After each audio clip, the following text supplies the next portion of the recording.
Welcome to Coaster City. In this channel, we will be reviewing roller coasters, theme parks, amusement rides, and the elements of coasters. Let's get into it.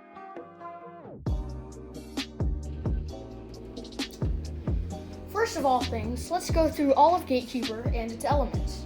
First, you climb the moderately fast 170-foot lift hill, the great view of Lake Erie on your left, and a great view of the rest of the park on your right.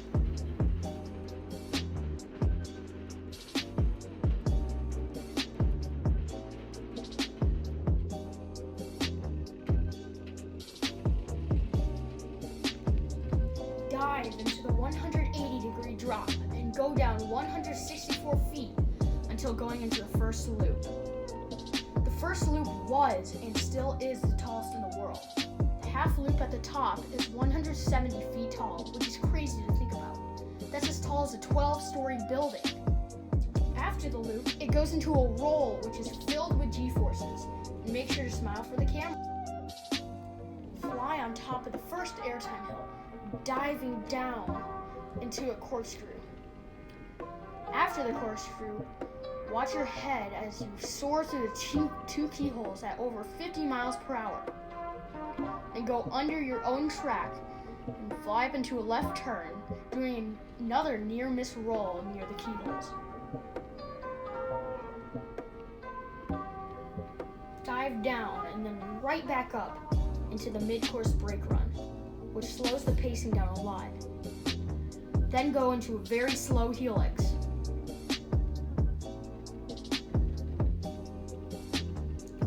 Go over a bunny hill that doesn't give much airtime at all, and it'll lead you right back to the station, which will end the ride.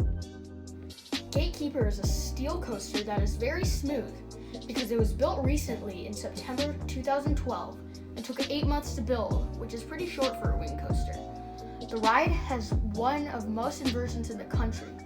It is beaten by many in the world, like the Smiler in the UK with 14 inversions, Journey to the Stars in China with 11 inversions, and the 10 inversion roller coaster in China with, what you guessed it, 10 inversions. The GateKeeper is a record breaker, but it doesn't break many. No real accidents have happened in GateKeeper, but it has broken down a few times and stopped mid-ride. The GateKeeper has over-the-shoulder restraints, which is good if you want to feel safe, but lots of people complain that it is uncomfortable and they like lap bars better.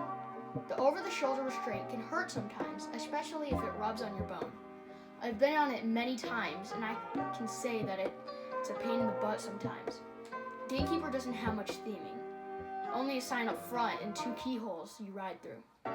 Most of the queue is outside, which sucks if it's hot or cold, but they do have fans that will keep you cool on hot days.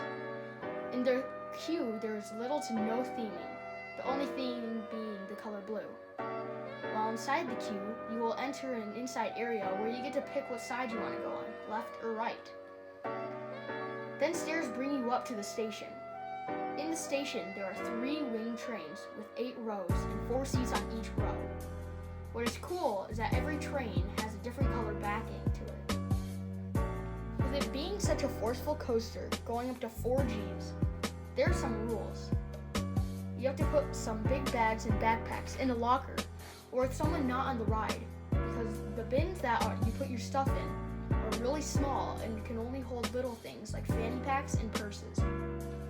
The height restrictions are 52 to 78 inches tall. They have a max height because of the keyholes. Some cool things about GateKeeper is that it was made by a manufacturing company named B&M, which stands for Bolliger and Mabillard. Another ride B&M made is Valraven at Cedar Point or Fury from Carowinds. GateKeeper is the longest and fastest wing coaster in the world.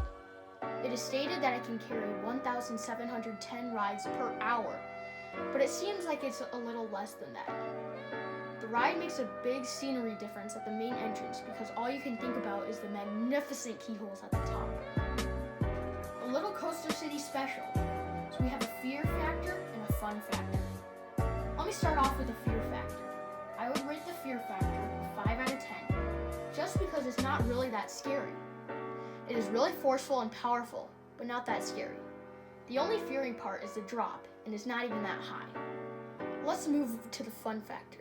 I would rate it a 7 out of 10 on the fun factor. It is really forceful, and is more of a fun ride than a scary one.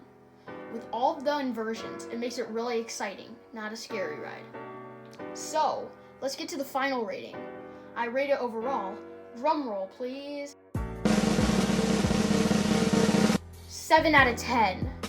It is an exciting ride, pretty thrilling, and has a lot of force. Not a lot of airtime, and not a scary drop, but the ride definitely makes up for it. Let me know what you guys think of my ratings in the comments below. Make sure to like and subscribe if you enjoyed. Keep on riding!